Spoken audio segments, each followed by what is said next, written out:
Hi there, this is Harry and welcome back to Advanced English Lessons with Harry, where I try to help you to get a better understanding of the English language. In this particular lesson, we're going to look at some vocabulary that I think will be really useful, particularly for those of you who might be doing some proficiency exams. So we're going to be looking at vocabulary for describing memories, things that you want to remember, some things that you want to recall. If you want to talk about your childhood, if you want to talk about past job experiences or your sporting achievements, whatever it might be, you need to rely on your memory. So we can often blot out means to forget something, but something bad happened. I blotted that out. I've really forgotten about it. So your friend might be saying, do you remember that teacher at school, you know, the one who always used to throw something when he wanted to get somebody's attention?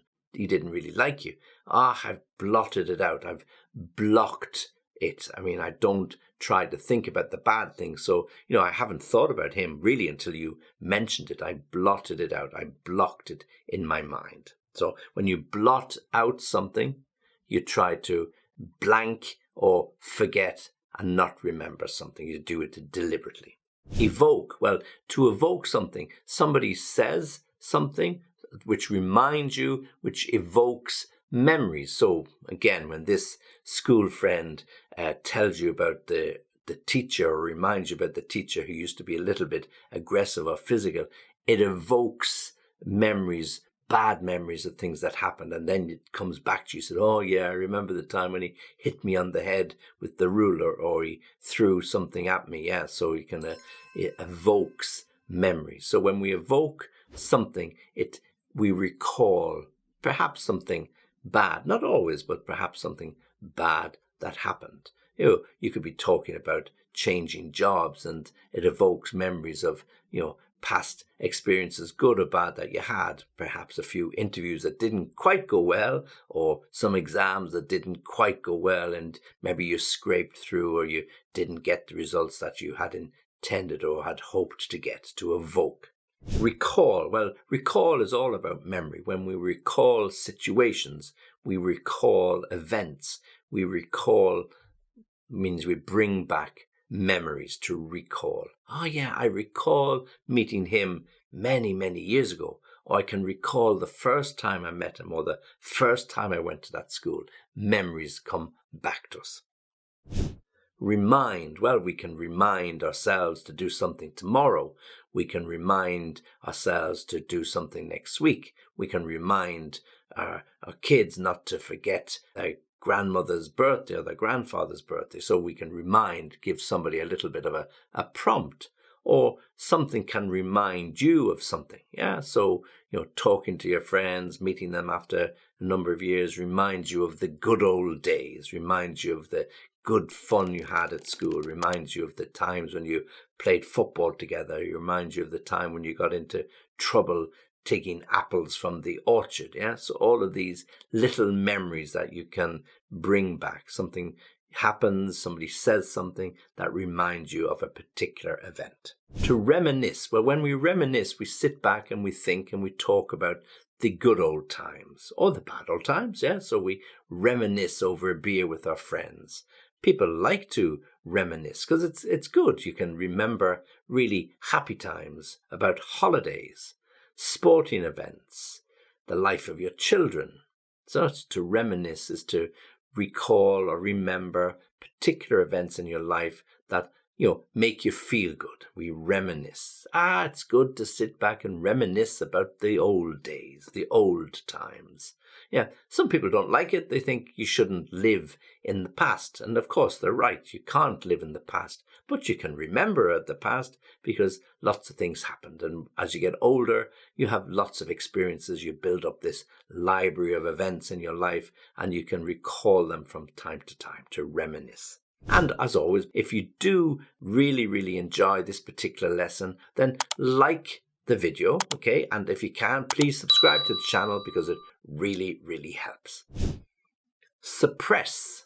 When we suppress means to keep something down. So suppress an emotion, suppress our feelings. Now, some people will tell you, psychiatrists or psychologists will tell you it's a bad idea to suppress your emotions. You should let them out. If you're feeling angry, go into the forest and shout and scream or kick a tree. So to suppress something means to keep it down, not to let it out. So we can suppress memories. We can forget or try to forget about bad things that happened that we don't really want to remember. Yeah. So, and we're usually pretty good at that. Our memory is pretty good at that. And often we just remember the good times.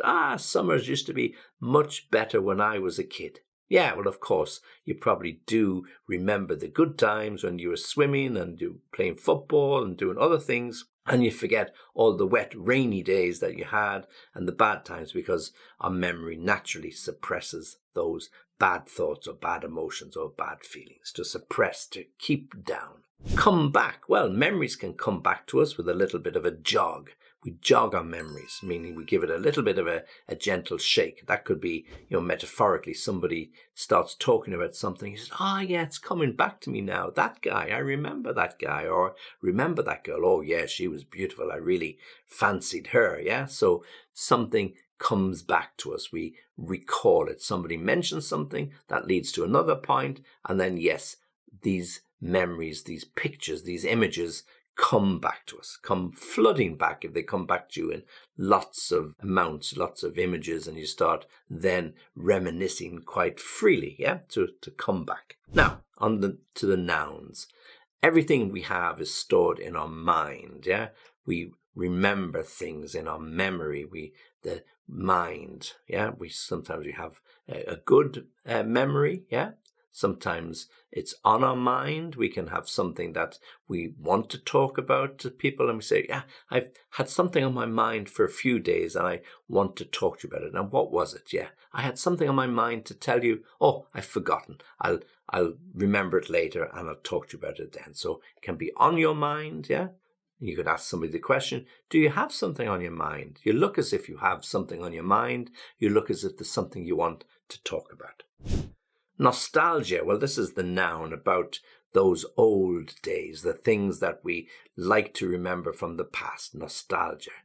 People like nostalgia because it's a trip down memory lane, as we say, which it gives them the opportunity to tell their friends, tell their family, in my day it was like this. I remember when I was your age.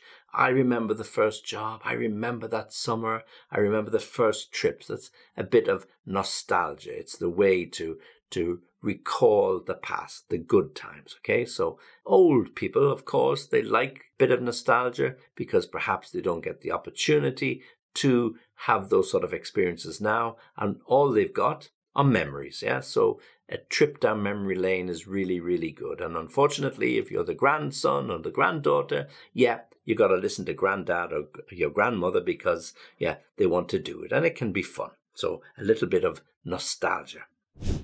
And then recollections. So this is the noun. Recollections. These are things that we remember. We have good and many recollections, or perhaps we have very few recollections of certain parts of our life. Some people have really good. They can remember when they were 3 or 4. I can only remember, I think, when I was 5, when I went to school for the first time. I have a very, very clear recollection of my first day at school. It wasn't so good, but I have a very good recollection of it. Some people have really great recollections of every part of their life. So it's about remembering something that creates a picture in our minds that we can call back or recall at any time. Adjectives. So we used the word evoke before. So evocative, something that is evocative causes us to remember something. So an action can be evocative. So somebody writes a book that could be quite evocative, or there's a movie you watch that could be quite evocative, or a speech you listen to that could be quite evocative, and it promotes or in some way stirs some memories for you, so you begin to remember things, perhaps some things you don't want to remember, or some things you prefer not to remember. So speeches, talks, documentaries, books, movies. Lasting, we can have lasting memories that last for a long time. We can have lasting memories of childhood, lasting memories of a relationship, lasting memories of some success that we had in some sporting endeavors. So when we have those lasting memories, it really means we'll never forget them. It's not so difficult to recall them, and we can have many pleasurable moments recounting or retelling those particular stories. Unforgettable. Well, when experiences or memories are unforgettable, it means, we will never forget. Oh, I had some unforgettable times with my friends or with my brother or with my family, or some unforgettable holidays in the south of France when we spent times, very easy, simple times, in some camping or something, mobile home, whatever it might be, but they're unforgettable memories because they're full of good images, full of sunny days, nice evenings, whatever it is, they're unforgettable, something that you cannot forget.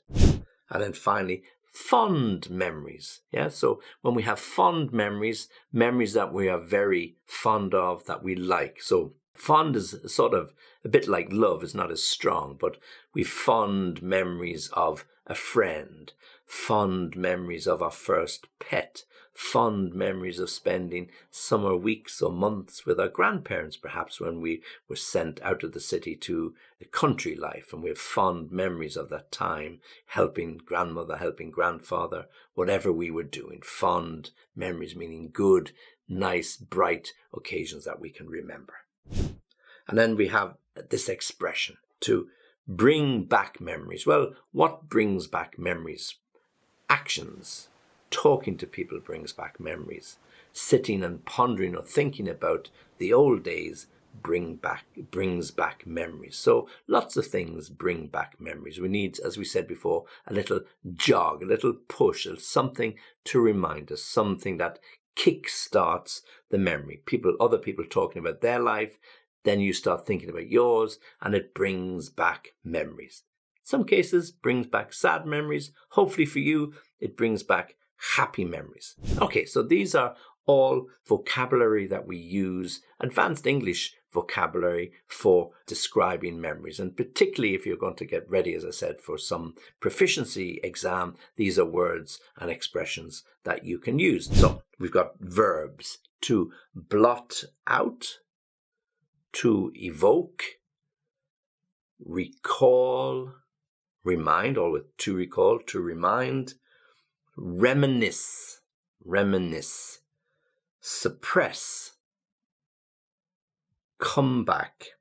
Okay, and then we've got nouns: mind, your mind, nostalgia, recollections. And then with adjectives: evocative, lasting, unforgettable, fond. And then an expression: bring back memories, bring back memories.